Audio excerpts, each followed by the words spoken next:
Hello and welcome back to The Independent Pianist. This is your host, Cole Anderson, as always.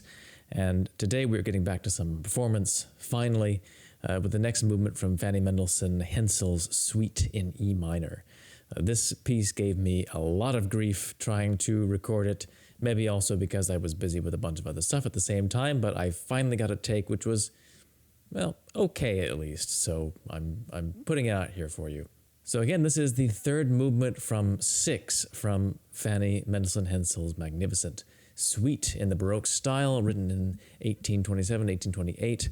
This particular movement is a rapid finger breaker of the highest order. As I mentioned, I had a very difficult time making a satisfactory take. I did take after take after take after take before I was even close to being satisfied, and I wasn't really even satisfied with the one that I'm putting here now, but it was the best that I could do, so I decided to just accept a few errors and just let it be. Pieces that like this are the sort of things that really need a good deal of time to really sink in before you can feel comfortable playing them in every possible situation, and it does really make clear the difference between recording and actually performing pieces in concert. When I make these recordings for you guys, it's always kind of at the last minute. I'm just like learning these pieces and putting them on record as quickly as possible. So there's still a great deal of chance involved in getting a good recording. When I'm preparing things for concerts, on the other hand, I let things sink in for quite a while before I really try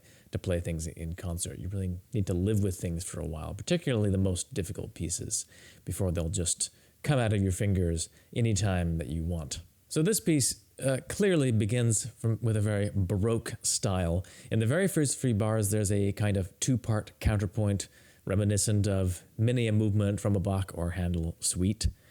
So as you can see, the left hand imitates the motives from the right hand, although the second motive, what I've called motive B, is inverted in the left hand answer.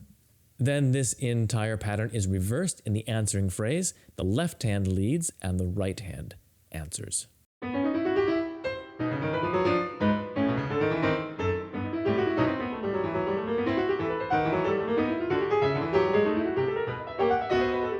So, as I mentioned, there are 2 main motives.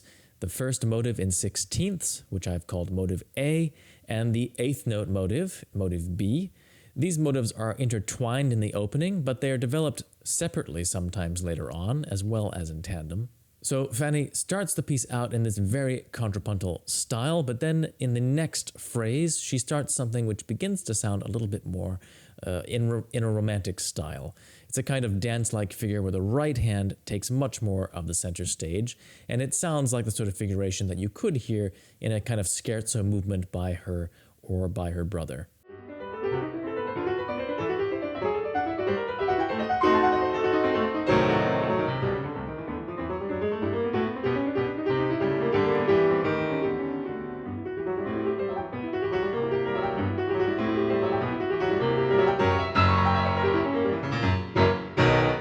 So as you heard in that section, there's this kind of wild arpeggio that cascades down the whole length of the keyboard, which closes the first main section.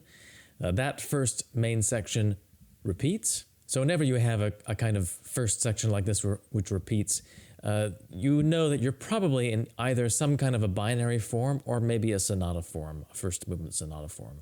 And at this point, the form is looking more like a binary form, like what you would see in a suite by Bach or Handel, in which there are 2 halves, pretty much the same length, perhaps with the second half being slightly longer. Each half is repeated. So again, you see this kind of form in practically every movement from the suites of Bach and Handel, and many other composers, of course, used binary form movements like this as well. Now, in the video, I've actually called this form a sonata form, kind of. It's kind of a hybrid in between a full sonata form and a binary form movement. And we've seen these kind of hybrid structures before. The opening section doesn't quite qualify as a full sonata exposition because it lacks a clear division into contrasting melodic ideas, although there is some contrast. There's a lot of motivic overlap. In a real sonata, there's generally a very clear break, even a pause, before a contrasting idea starts in a different key. But even though the exposition section is really kind of concentrated, this movement has a very extensive development section. It's very long, and it even introduces new material. The recap also is expanded quite a bit from its first form. This is very common in later sonata forms, so we are seeing here a kind of a hybrid form, as I was saying. And actually, a movement in this kind of a hybrid form, which is a bit longer than the standard binary form, there's no repeat of the second half, but the first half is still too concise to really qualify as the full sonata form. You would see these sort of forms very often, particularly in the 18th century in the kind of transition period, in some of the later works of Johann Sebastian Bach or works by Scarlatti. His sonatas are oftentimes a little bit more akin to something like this. And as we can see here, you even see it a little later on when a composer is hearkening back to the style of the 17th and 18th centuries. So, as I mentioned, the development section is very elaborate, and there is this new melodic idea. It's a kind of dotted rhythm, actually, in the left hand, a kind of a galloping motive like this.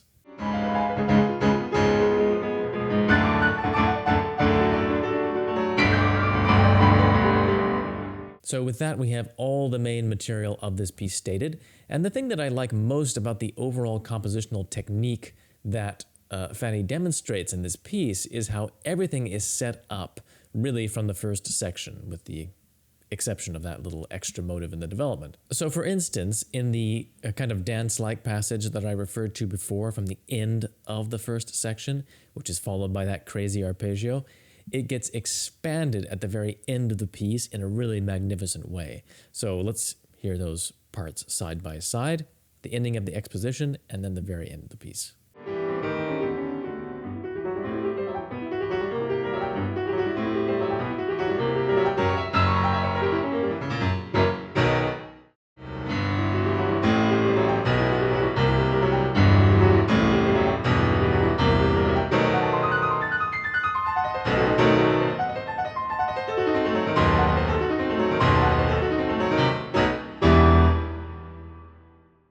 Then also, if we talk about the second motive, I divided that first melodic idea into two motives, and the second one in eighth notes. In the development section, it's expanded into the left-hand figuration in this section. And later on, this serves as the basis for a cadenza in its own right, just based on that kind of zigzagging pattern that was heard in the left hand in the development.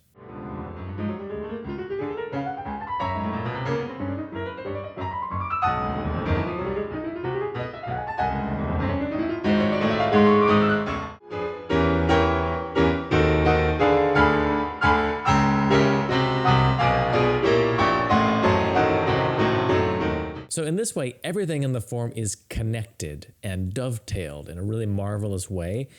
We're never very far from the creepy chromatic motive heard at the very beginning of the main theme, motive A. Even when the texture gets freer and more improvised, as at the end of the development, it's still there. So this time it's in the left hand.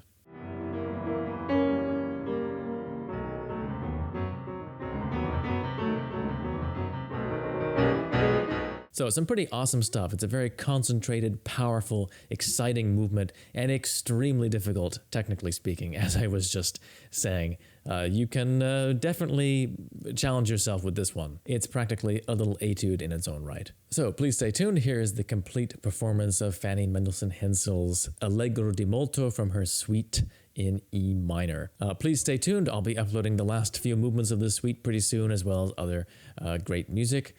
And please also do support the channel if you can. An easy way to do that, of course, as I say every week, is at www.patreon.com/independentpianist. Also, feel free to drop me a line at cole@independentpianist.com if you'd like to book me for a concert or talk about possibly studying with me. I do take some private students online, although I'm getting a little full lately. You can also just support the channel by hitting the subscribe button and the like button and staying tuned for next week when I'll have some more great music for you. So until then, take care and keep practicing.